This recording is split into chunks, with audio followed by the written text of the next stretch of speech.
A gente volta e meia, a gente tem ouvido falar de acidentes envolvendo vans escolares, né? O último deles aconteceu essa semana em Divinópolis, na região centro-oeste do estado. Uma van desceu uma rua desgovernada, atravessou uma avenida, bateu uma moto e outros 3 carros e capotou. Ficou completamente destruída. As imagens a gente divulgou nas nossas redes sociais e são impressionantes. 7 crianças que estavam dentro do escolar ficaram feridas. O caso não é isolado. A gente teve sustos, né, Carol, em Belo Horizonte no ano passado. O alerta fica aceso. A preocupação dos pais, claro, é redobrada com relação à segurança dos filhos na ida da escola ou na volta. Por isso, o Rock News conversa hoje com o gerente de controle e vistoria da BH Trans, o Rodrigo Pimenta. Ele vai falar um pouquinho sobre a vistoria e outras medidas de segurança que são adotadas pela prefeitura. Ainda dá dicas para que pais ou responsáveis possam escolher um serviço de transporte mais seguro para os seus filhos. Não só para você que é de BH, hein, para entender como se anda com uma van nos trinques. Rodrigo Pimenta com a gente. Rodrigo, boa tarde, bem-vindo ao Rock News. Ô Lucas, boa tarde, Carol, Boa. boa tarde a todos que assistem a Rock News, um prazer estar com vocês, viu?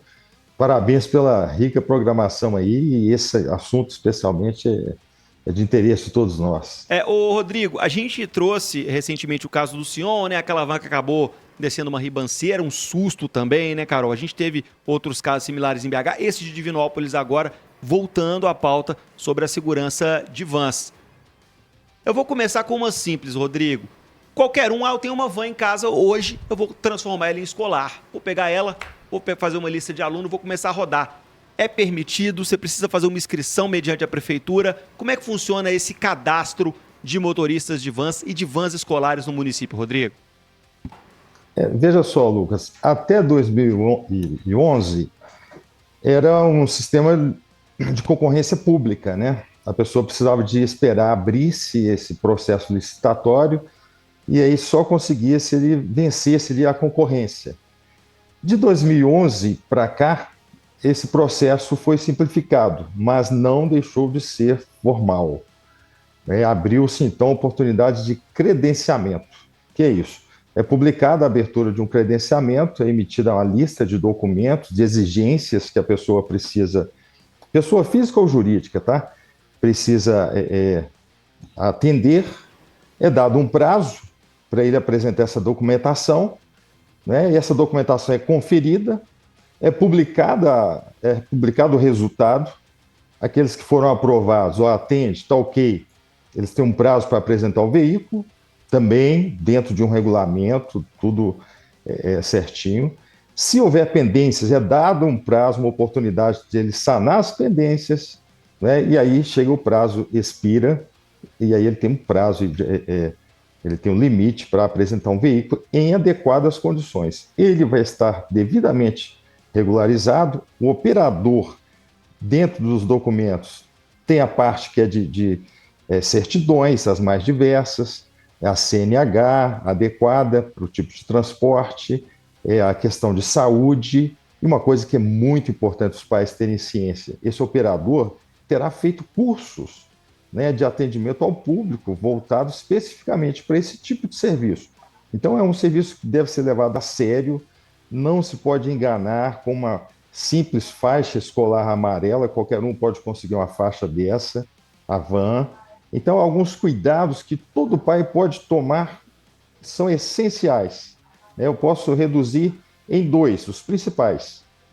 Tá? Talvez você ia perguntar isso, eu vou Diga antecipar lá, aqui. vai lá.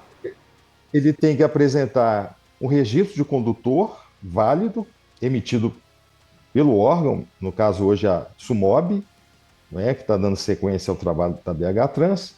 Então, um registro condutor, né, dentro da validade, e a autorização de tráfego do veículo. Então, aquele veículo vai estar com autorização de tráfego, também com data vigente, né, isso o pai vai verificar com toda facilidade, e isso vai resguardar, vai saber que esse carro está regular, foi submetido à inspeção veicular, o operador está em dia, né? Então, esses são os cuidados essenciais.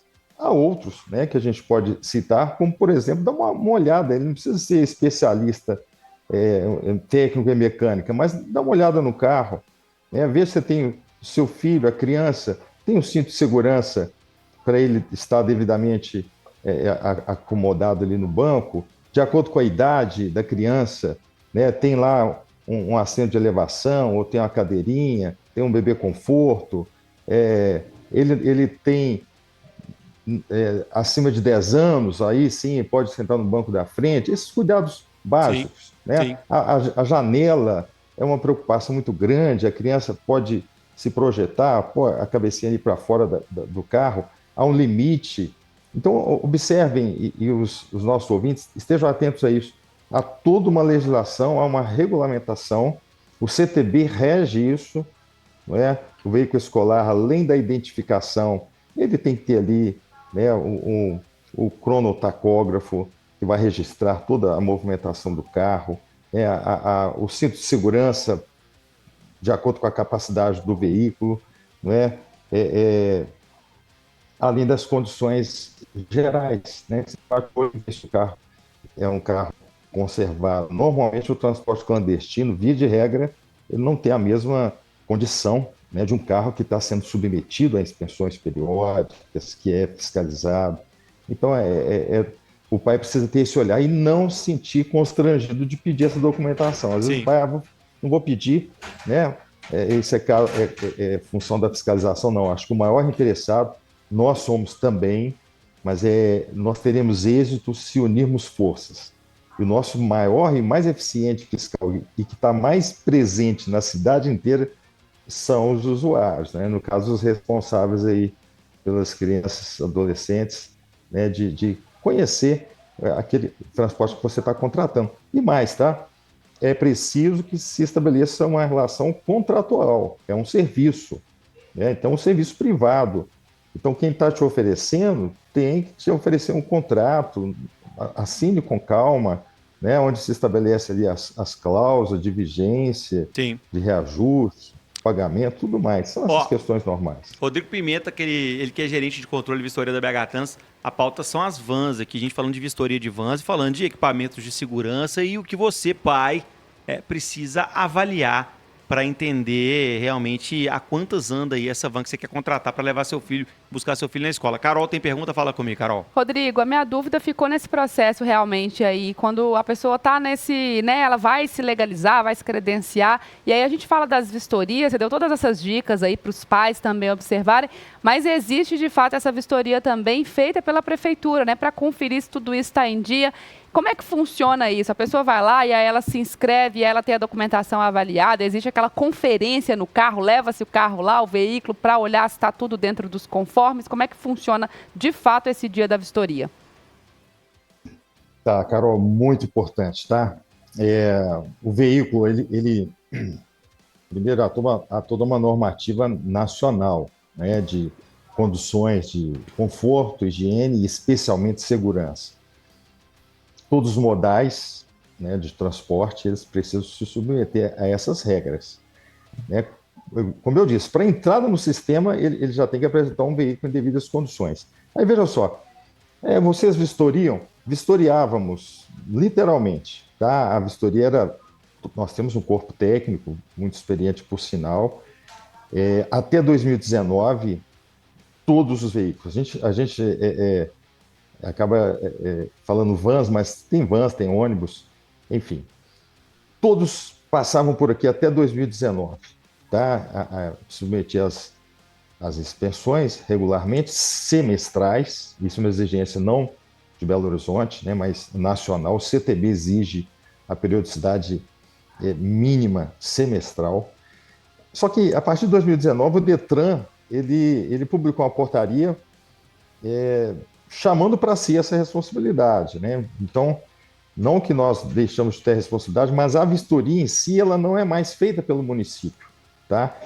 Ela é feita por instituições técnicas licenciadas, que a gente chama de ITL, ou profissionais legalmente habilitados, né? Via de regra, engenheiros que têm lá toda a documentação comprobatória, ele assina, ele tem o ART, ele é legalmente responsável pela vistoria. Então, isso nós dizemos a vistoria terceirizada, tá? Todo o amparo legal, regulamentar.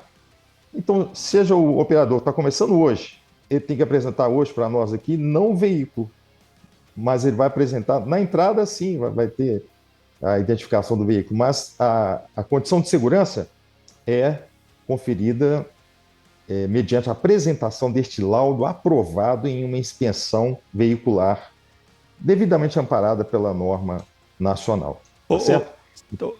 Certo, ficou claríssimo. A gente, inclusive, conversou com o pessoal recentemente sobre essas vistorias que agora são terceirizadas, essas vistorias veiculares, inclusive, muitas vezes em loco, dando mais praticidade para os motoristas que precisam de vistoriar seus veículos. Rodrigo, nosso tempo aqui é curto, infelizmente o assunto é amplo. Eu queria fechar deixando para o nosso ouvinte que ainda tem dúvidas, aquele motorista de van que quer entrar nos conformes ou quer entrar para esse mercado, e também para aqueles pais que querem cobrar mais segurança do serviço. Há uma forma de contato, a gente busca a Sumob ABH Trans. Vamos deixar um contato aí para a galera aprender mais sobre essa pauta e também para até denunciar, né, e trazer aí aqueles irregulares à luz. Qual que é o ponto mais fácil de contato, Rodrigo? Pelo próprio portal da Prefeitura ou da Sumob, tá? A parte de serviços, você vai ter lá todos os modais e vai ter um específico para o transporte escolar. Acho que cabe ressaltar aí, pessoal, que essa abertura sempre que a demanda está faltando transporte, é aberto. Esse ano, em janeiro, foi aberto, tá? Um novo credenciamento, foi dado um prazo, estão entrando novos operadores, né? Quem atendeu a documentação no prazo, agora tem um prazo para apresentar o veículo, e os usuários, a população, pode usar o 156 para denúncias, né? Usar o portal da Prefeitura, da Sumob, né? Se percebeu qualquer irregularidade, registre isso, BH Digital, né? Você vai ter um retorno, tá certo? E nós pedimos, não só sugerimos, pedimos aos pais que sejam fiscais ativos. Boa. Percebeu? Qualquer coisa que gere suspeita, não deixe o seu filho à mercê da sorte, não se sinta atraído por um transporte barato. Sim. Economia essa que pode trazer prejuízos irreparáveis. Nos ajudem, vamos oferecer e usar um serviço de qualidade, confiável, e nós estamos aqui para aprender, para aperfeiçoar, para trabalhar cada vez melhor. Rodrigo Pimenta, gerente de controle e vistoria da BH Trans, falando com a gente sobre vans hoje, vistoria de van, segurança de vans, dicas valiosíssimas para você que tem interesse nesse tipo de serviço. Rodrigo, vou deixar você atender o telefone aí, você tem muita coisa para fazer, microfones abertos aqui na 98, volte sempre, viu? Muito obrigado, Lucas, Carol, estamos à disposição. Até mais. Um abraço. Recado importantíssimo do Rodrigo é que você sim seja a figura mais importante nesse contato. Que você sim seja o fiscal desse tipo de serviço. Vai contratar a van, cobra sim a documentação, você não vai ser chato não. Dá aquele giro no veículo para ver se está tudo nos conformes, aquele chutinho no pneu. E quem sabe, se você não tiver tempo, leve o seu filho em algumas viagens da escola para ir, para buscar. Posso levar? Posso ir com ele? Posso sentar do lado dele? Até porque seu filho vai passar por uma fase de adaptação. A Elis utiliza esse serviço de vans e foi o que a gente fez. A Beatriz, a mãe da Elis, foi com a Elis na primeira semana. Acompanhou ela até a escola para entender. Eles têm 2 anos para entender como funciona o serviço. E estava aprovadíssimo, estava nos conformes do serviço de van. Então você é a figura mais importante nessa história. Rodrigo Pimenta, aqui da BH Trans, falando com a gente sobre segurança de vans. Pauta importantíssima e relevantíssima aqui no Rock News.